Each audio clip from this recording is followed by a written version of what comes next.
malaking tulong ang Kalingap at andyan si Kuya Rab na nagbigay sa akin ng aking trabaho na tinutulungan niya ako sa araw-araw. So yung mga Kalingap, pagpalang umaga. Mga Kalingap, kasama po natin si Mang John dito sa Naga. So ngayon mga Kalingap, samahan niyo po ako at kausapin po natin. So, Mang John, kamusta? Ito. Nakasama ka na Naga ah. Oo nga. First time mo makapunta dito sa Naga? Sa landing pad Naga? Nakapunta ako dito nung nag-ano ng aso, yung ano tawag dito? Dog show. Dog show saan? Oo, nag-dog show kami. Sa SM ng Naga. Ayun nga pala, no? Nung kasama ni Kuya Rab sa aso. Pero ito sa landing pad ngayon lang? Ngayon lang sa landing pad. Bali, ikaw yung nag-aalaga kay Rabay, ano? Nag-aalalay kay Rabay. Baka ikaw na yung mag-aalaga kay Rabay pag may mga lakad ng malalayo, ano? Malalayo. Pag ano Pag malalayong lugar na pupuntahan, siguro ikaw na yung mag-aalaga kay Rabay. Kasi si Rabay ay sa ano na 2 taon na Siyempre, ang bata hindi mo maiwasang malikot-likot na rin. Si Ate Nelia doon sa batang baby kay Jackson. Kaya kung mag-aalala kay Rabay, mag-aalalay. Kumusta naman yung unang punta mo dito sa landing pad? Okay naman. Masaya. Kasi ngayon lang ako ulit nakasama dito sa landing pad. Ngayon lang. First time ko makasama sa pag-travel ng punta dito sa Naga. Malay mo pagdating sa Hong Kong, makasama ka na doon? Sana makasama sa Hong Kong. Kaya, pangarap mo din makapunta ng Hong Kong? Makangarap mo. May kakilala ako doon parang sa side ng kapatid ko sa ama. Si ate? Ines Rodriguez. Si Bibi. Nakita kami nandun sa Hong Kong? Oo nga, nandun nga daw siya. Sabi nga niya sa akin, yung kachat ko yun lagi kasi ano ko sa Facebook. Na pag ako nakarating sa Hong Kong, ako daw kalimutan yung bilhin ko dito. Dadalayin ko sa kanya may binilin siya sa'yo? May binilin. Ano yung ibinilin sa'yo? Yung tinapay na matigas, yung parang picnic. Dati nagdala na sa atin si Ate Nelia, tapos yung pansit bato. Yun yung gusto niya? Pero ngayon, hindi na madalang pansit bato, yun ang pinaka-request yung isa. Excited ka na rin na makapunta ng Hong Kong? Ayun, excited. Para makaranas man na ako, maka-experience man lang ako na makasama nila sa travel. Paano pala yan? May passport ka na? Wala pa akong passport. Mapagawa pa lang ako. Wala pa akong passport kasi wala pa akong pampakuhang passport Wala pa. Wala pa Kaya maghihintay kung sino ang magano sa akin na pang-passport. Magbigay. Sponsor. Sana meron sa akin magbigay. Sana ngayon wala akong cellphone dahil nasira yung cellphone ko Kasi yung cellphone mo pala?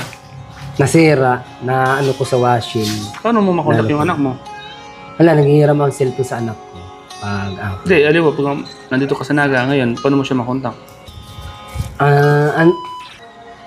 Paano yun? Sa'yo. Manghihiram ako sa'yo mag-cellphone para maka-online lang ako. Sige, mamaya, wala namang problema, mamaya. Kanina, sinabi ko man sa kanya, nag-iwan na ako doon sa kapitbahay na iniwanan ko man siyang allowance niya. Sabi ko hanggang makita. Kumusta naman yung unang tapak mo sa landing pad? Ano yung pakiramdam mo?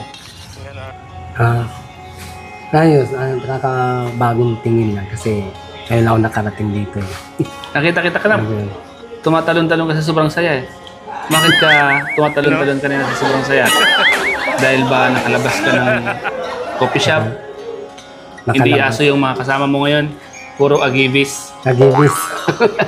Oo. Ngayon lang ako nakabanding sa kanila, nakasama. Agibis. First time ko lang makasama sila. Ano, masaya ka naman nakasama mo sila? Ayun, masaya. Kabanding mo sila, kabanding mo kami. Masaya naman. Masaya. Kasi nakakawalang stress kasi hindi sama-sama at nakakapasyal. Kaya ako nagsasaya dito inisip ko kay Bibi Rabay kasi kailangan ko kasi yung bantayan kasi yun ang katungkulan ko Lagi nakatuto kay Rabay. Gabayan. Nakikita niyo akong masaya dito pero ako niisip ko si Rabay kasi yun ang ko kay Rabay. Kapokus kay Rabay. Tama yun, Mang John, kasi yun yung boss natin. Friends Rabay. Nasaan si Rabay, nandun ako, lagi nakaalalay. Kasi Siyempre, mabilis na, tumatakbo na si Rabay. bata yan, baka Katulad malingat kanina, ka, nasa diba? SM. Ay, takbo, wala. Focus ka lang talaga. Ay, Kay Rabay. nasa... Lalo pag nasa labas. Kasi, Mabilis pati si Rabay. Pag lilingat ka, doon na. Kailangan hawak mo siya. Kaya minsan nga, si Ate Nina, nakapapahagod siya pag nag-ahabol kay Rabay.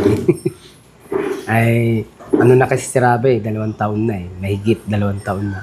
ano naman yung sabi mo sa anak mo na, oh nak, pupunta ko ng Naga, ikaw mo nang bala dito, wala ko. Ay, okay lang Nakita yun. makasikaso, okay naman siya. Malaki naman na siya eh. Alam naman na niya eh.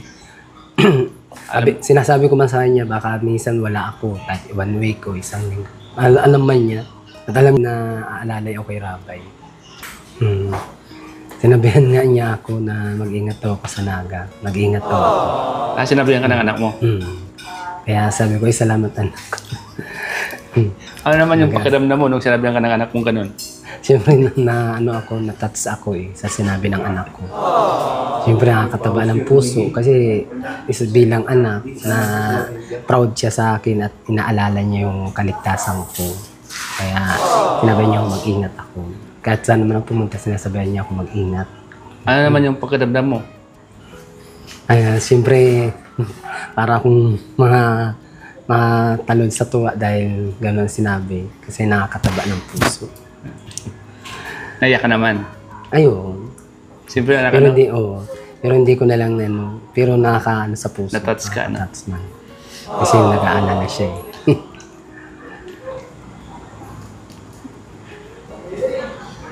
Yan, Mang John. Sana, Mang John, mag-enjoy ka. Ano, Mang John? Enjoy ka lang dito sa Naga. Basta habang nag-enjoy ka, siyempre, yung obligasyon mo, isipin mo palagi. Kasi yun yung trabaho natin.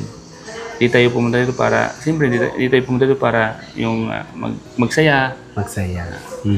Pumunta dito para mag-vlog si Kalinga para at siyempre, bilang isang staff ni Kalinga, ikaw ay gagampanan mo yung trabaho mo. Kasi alam mo naman, yan yung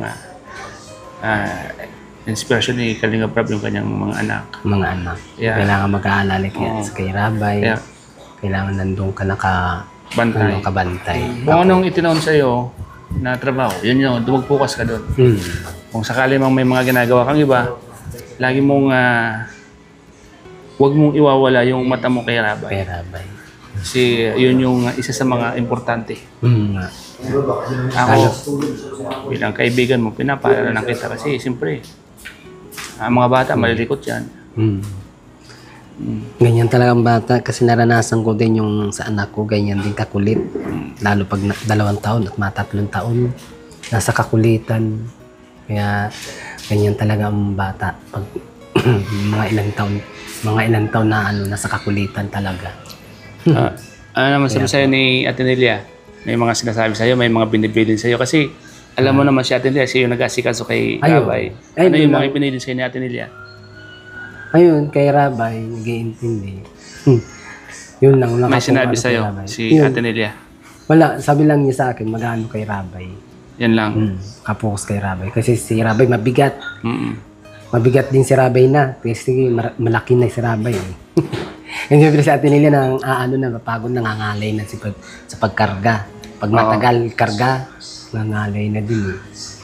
Yung mabigat na nga si Rabay. Mang John, maraming natutuwa sa iyo, Mang John. Ano yung masasabi mo sa kanila? Yung mga viewers na natutuwa sa pagkakwila mo. Okay. Kahit na may problema ka na, para kang lagi masaya. Ano yung masasabi mo sa kanila? Ano yung message mo sa kanila?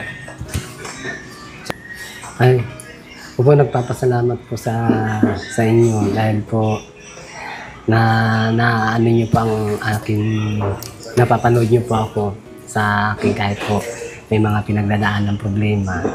Ayaw niyo po, pag-iigihan ko po sa inyo ang aking pagsasaya po sa inyo, panunood sa inyo po.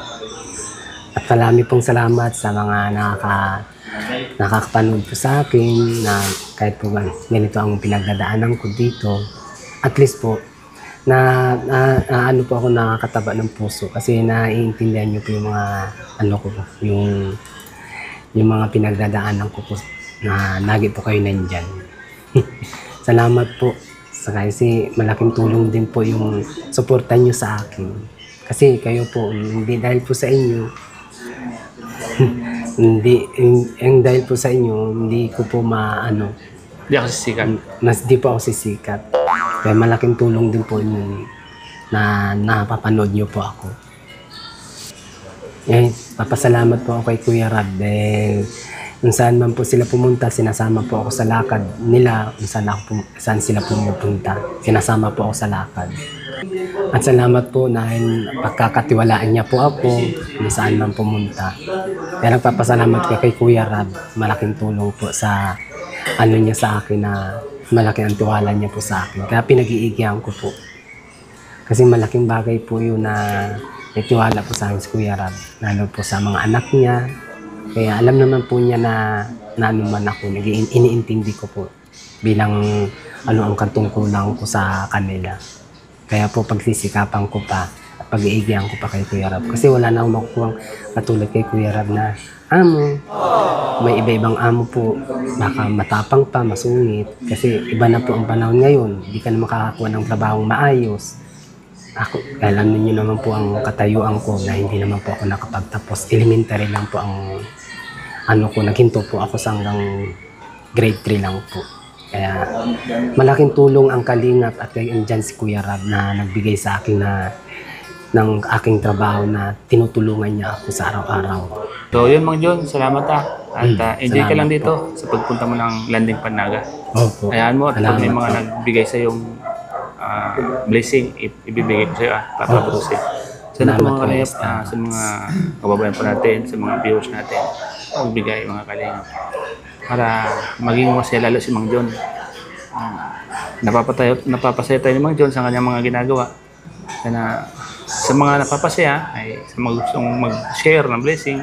Di ba? Opo. Yun. Salamat Mang John. Salamat po, Kuya. Ingat palagi. At enjoy lang tayo dito sa Naga. Opo. Okay. Salamat po.